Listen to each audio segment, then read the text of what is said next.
que ya estamos en un contexto global, en un contexto burbuja industrial de economías nacionales, cerrado, muy estadounidense como lo fue en su época, mantiene varios de los parámetros más importantes que corresponden a esta suerte de vitalismo. Hay todo un discurso del empowerment, de la participación, de la responsabilidad social, hay una retórica muy interesante sobre stakeholder y todo el tema de un poder que aparentemente se ha aplanado en las estructuras organizacionales. Sin embargo, esta literatura contemporánea se parece mucho al humanismo organizacional de los años 20, 30 y 40, en donde los motivacionistas, estilo Maslow, la teoría Z, bueno, toda esta teoría de McGregor y demás, construían un discurso muy parecido, que aparentemente era participacionista y que la historia oficial del management contrapone al taylorismo, planteando pues una suerte de tránsito desde una etapa mecánica inicial a una etapa humanista. Se habla de humanismo organizacional, repito, pero este humanismo organizacional lo que entiende es la necesidad de usar la persuasión, la convocatoria, la movilización social, como ahora se la denomina, para lograr la función directiva del management, y es que los líderes de las organizaciones, tomando sus decisiones en contextos de libertad natural, bajo esquemas vitalistas competitivos, logren la movilización de las organizaciones. La gran diferencia que hay entre los años 30, 40, 50 y lo que ocurre desde el final del siglo pasado en la actualidad es que han cambiado,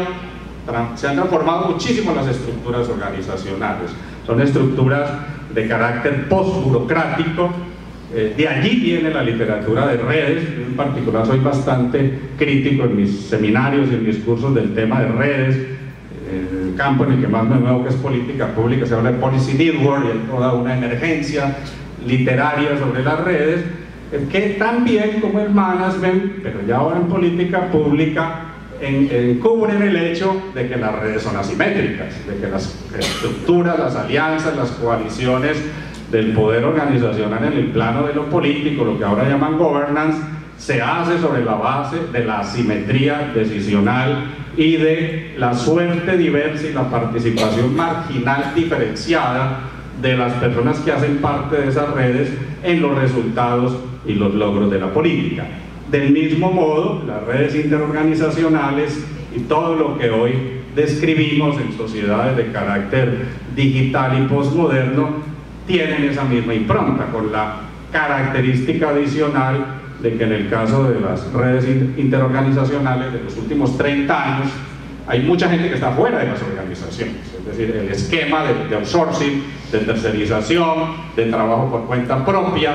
el emprendimiento sobre sí mismo como capital humano, del que muy bien habló Foucault en Seguridad, Territorio y Población, se ha convertido en un elemento dominante en la forma de operar de las organizaciones contemporáneas. Hay una gran distancia entre el modelo, desde el punto de vista del organicismo, que tuvo el management de los años 30, 40 y 50, era un poco un modelo cartesiano de hombre-máquina. Holmes, Lemaitre y todos los filósofos del siglo XVIII aparecen revertidos allí. El primer modelo era un modelo bastante mecánico.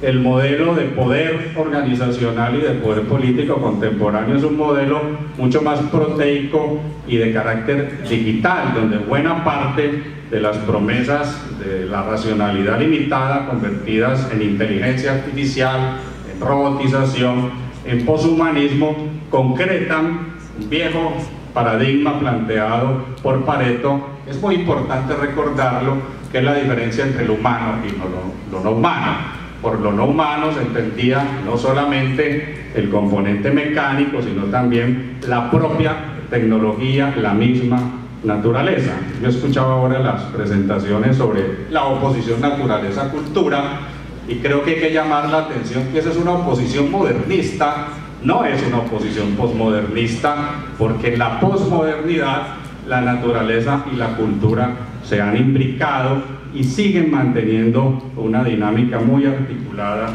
de lo humano y lo no humano, de lo humano y lo no humano. Y en este sentido, las formas de construcción digital de la organización, la cyberización, digamos, colocan en esta década muchos de los preceptos que en el campo del management corresponde a un vitalismo que ha estado oculto en el management, pero que a mi juicio sigue siendo muy fuertemente dominante, que tiene un carácter proteico, que se ha transformado, pero que, digamos, mantiene la línea de una estructura instrumentalista desde el punto de vista de la construcción de saberes y de procesos comunicacionales, como en su tiempo lo describieron en la Escuela de las Relaciones Humanas, en el contexto del capitalismo global. Y eso hace que la diferencia entre lo político y lo económico-administrativo sea tan grande. En la política hay democracia, en la política hay participación, en la vida ciudadana hay un espacio de igualdad, en la vida organizacional hay exclusión, hay segmentariedad, hay silencio, hay la capacidad discrecional de las estructuras organizacionales de deshacerse aún de sus propios jefes, que son simplemente parte de una estructura de carácter transitorio. Llamo la atención, y aquí concluyo, porque pienso que es bueno ya dar cuenta, sobre todo en una visión construida desde hoy hacia atrás, del mito de las relaciones humanas y del mito del humanismo organizacional, de velar ese mito, de velar también los límites del propio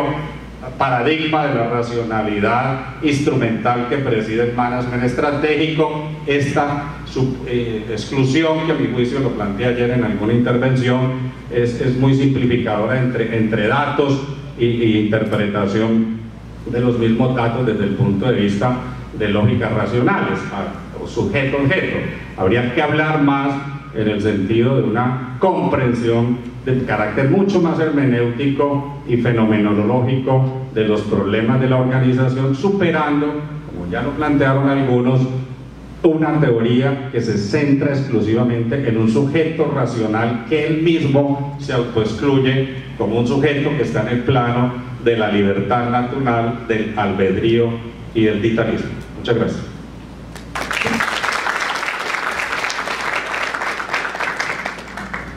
Muito obrigado, professor Edgar. Bom,